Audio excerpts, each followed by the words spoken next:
तो दोस्तों, हाजिर हूं मैं आपके सामने उस ड्रामे का रिव्यू लेकर जिसका 32 और 33 एपिसोड इस वीक आया है। जी हाँ दोस्तों, इस ड्रामे का नाम है रद, जो काफी मशहूर हो रहा है और लोगों ने इसे भर भर के प्यार दिया है।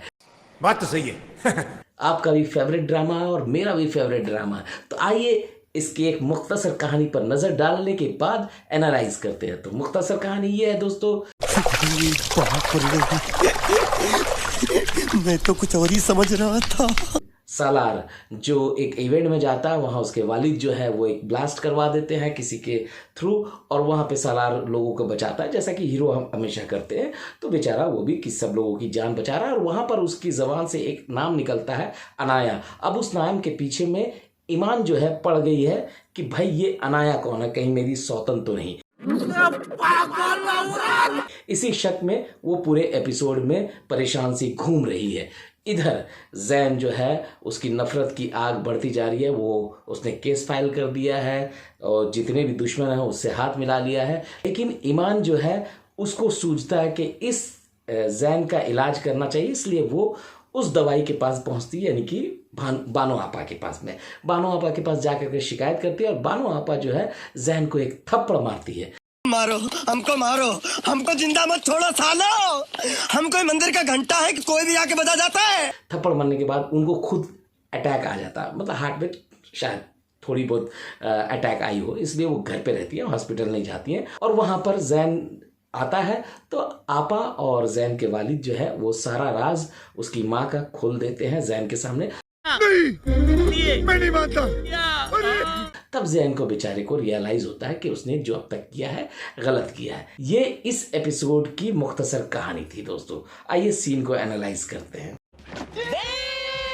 दोस्तों, इस एपिसोड का जब प्रोमो आया था उसमें एक बात कही गई थी कि मैंने तुम्हें जंग के मैदान में लाके खड़ा कर दिया है, शादी नहीं की है, जो सालार कहता है। तो इस एपिसोड में उसने जब ये बात कही तो उसका एक जवाब ईमान की तरफ से बहुत अच्छा आता है। वो कहती है कि ये शादी है, मजाक नहीं है। बिल्कुल सही दोस्तों। ऐसा नहीं कि जब कैरेक्टर का मन करे राइटर लिख दें कि भाई चलो तलाक ले लेते हैं और फिर कुछ एपिसोड खिंचाता है, उसके बाद फिर बात नॉर्मल हो जाती। तो खैर इसमें उतनी लंबी खींची नहीं गई, लेकिन एक मुद्दा उठता है और उसको बहुत ही प्यारे ढंग से राइटर लिख करके सॉल्व कर देती हैं। लंबा खींचा नहीं गया। यही इस ड्रामे की खासियत है कि कोई भी प्रॉब्लम आता है उसे खींचा नहीं जाता है। सही पकड़े हैं दोस्तों, सालार ने अपना कैरेक्टर छोड़ दिया है। कैसे? देखिए, जब वो ये ड्रामा जब शुरू हुआ था रद, तो इसके शुरुआत में जो सालार का डायलॉग डिलीवरी था, उसका बॉडी लैंग्वेज था, वो सीधे सीधे चलता था, पैर सीधे करके और कंधे झुका करके, और बड़े इनोसेंट सा बात करता था।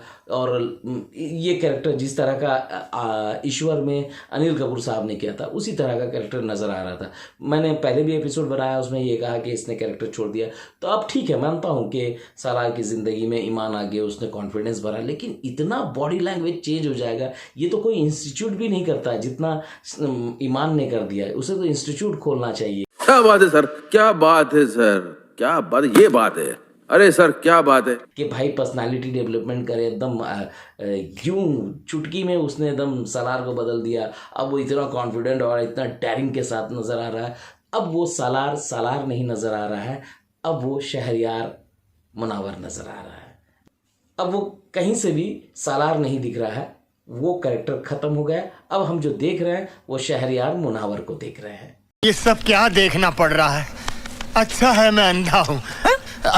दोस्तों, मैं हमेशा कहता हूं कि जो भी सीन लिखे जाते हैं वो कहानी को आगे बढ़ाने के लिए होते हैं, जो मैक्सिमम पाकिस्तान के ड्रामों में नज़र नहीं आता है। और कई एपिसोड खींचे जाते हैं, स्टोरी वही रहती है, लेकिन मुद्दे और डिस्कशन चलते रहते हैं और इरिटेशन होती रहती है। लेकिन इस ड्रामे की खासियत है कि स्टोरी सीन के साथ बढ़ते रहते हैं, सीन ज़बरदस्ती के नहीं लिखे जाते हैं। ये कमाल की स्टोरी है, बहुत ही मज़ेदार है ये ड्रामा रद। Oh my God!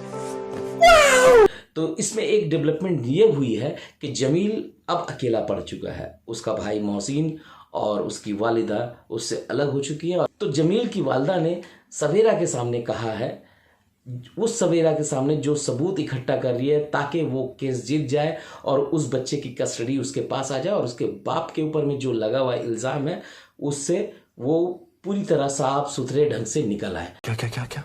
लेकिन उसे सबूत इकट्ठा करने में काफ़ी परेशानियों का सामना करना पड़ रहा है। लेकिन यहाँ पर जमील की माँ ने आकर के कह दिया कि मैं जमील के खिलाफ गवाही दूंगी।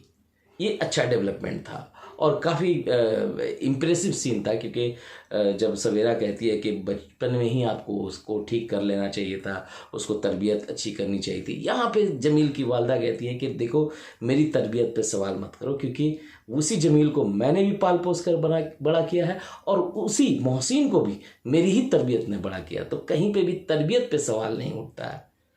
कोई अच्छा निकलता है, कोई ख़राब औलाद हो जाता है। Good question, you are a good question.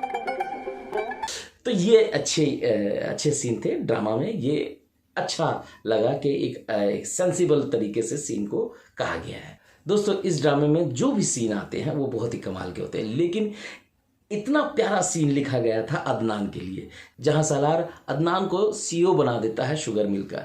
और ये बहुत ही इमोशनल सीन था जब अदनान को ये पता चलता है और वो सालार के पास जाता है और कहता है कि मैंने तुम्हारे रास्ते में इतने रोड़े बिछाए और इतनी परेशानियां खड़ी की, उसके बावजूद तुम मुझे ये सब सौंप रहे हो, क्यों? तो इतना उसने फ्लैट तरीके से कहा, कहीं इमोशंस नहीं थे, कुछ भी उसकी आंखों में नहीं था। एक्टिंग है।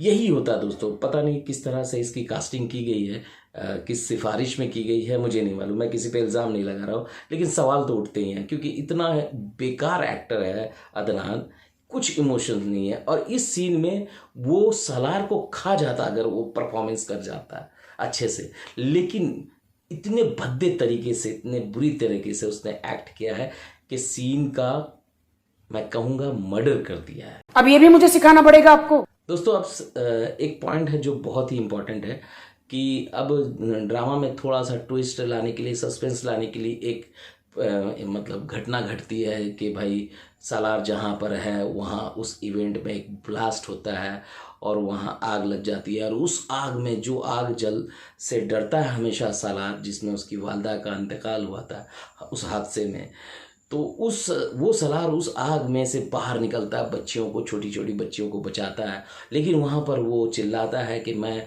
अनाया को नहीं बचा पाया। तो और अनाया एक नया मतलब मिस्ट्री गर्ल आ गई है इस ड्रामे में, एक ट्विस्ट लाने के लिए ये किया गया जिसके पीछे ईमान पड़ी है।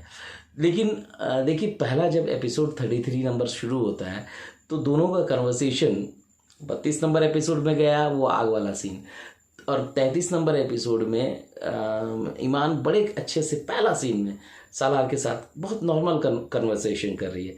लेकिन उसके बाद जब सीन कई गुजर जाते हैं और ईमान बैठी है घर पे और सालार कहता मैं इंक्वायरी के लिए जा रहा हूँ, मेरे पे जो इंक्वायरी कमीशन बैठी है उससे का सामना करने जा रहा हूँ, वहाँ जो है ईमान अचानक गुस्से में बैठी है और वो रिएक्ट नहीं करती है और उसे अनाया का जो गुत्थी है वो सुलझाना है, यहाँ वो टेंशन कर लेती है।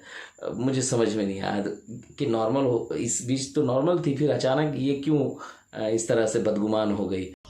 अरे देवा, ये गड़बड़ है बाबा। तो भाई होता है, अगर ईमान बीवी का कैरेक्टर कर रही है तो बीवियों का कुछ कहा नहीं जा सकता, वो कभी भी बदगुमान हो सकती हैं, वो मुंबई की बारिश की तरह होती हैं, कभी भी बरस जाती हैं। तो यहाँ पे ईमान बरस पड़ी है शायद, या ईमान बदगुमान हो गई है, तो पता नहीं, थोड़ा सा ये कन्फ्यूज़न था इस सीन में जो नज़र आया। तो एनीवे दोस्तों यही बातें थी इस एपिसोड की, इसी तरह की बातें मैं लेकर आता रहूँगा, मेरे साथ बने रहिए। मैं मिलता हूँ आपको अगले वीडियो में, लेकिन उससे पहले छोटी सी गुजारिश, अगर आपने मेरे चैनल को सब्सक्राइब नहीं किया तो प्लीज़ सब्सक्राइब कीजिए, लाइक कीजिए और कमेंट ज़रूर कीजिए, अपना फीडबैक बताइए। और जो लोग इंस्टाग्राम में हैं, अगर ये वीडियो इस इंस्टाग्राम में जाती है तो वहाँ पे जो भी लोग देख रहे हैं प्लीज़ इसे शेयर करें, और जो भी मेरे फॉलोवर हैं इंस्टाग्राम में वो कमेंट ज़रूर करें कि उनको कैसा लगा वीडियो, और जिन्होंने फॉलो नहीं किया तो मेरी छोटी सी गुजारिश है कि फॉलो कर दीजिए। थैंक यू सो मच, मिलता हूँ अगले वीडियो में। अलविदा दोस्तों, अपना ख्याल रखिए। Love you all.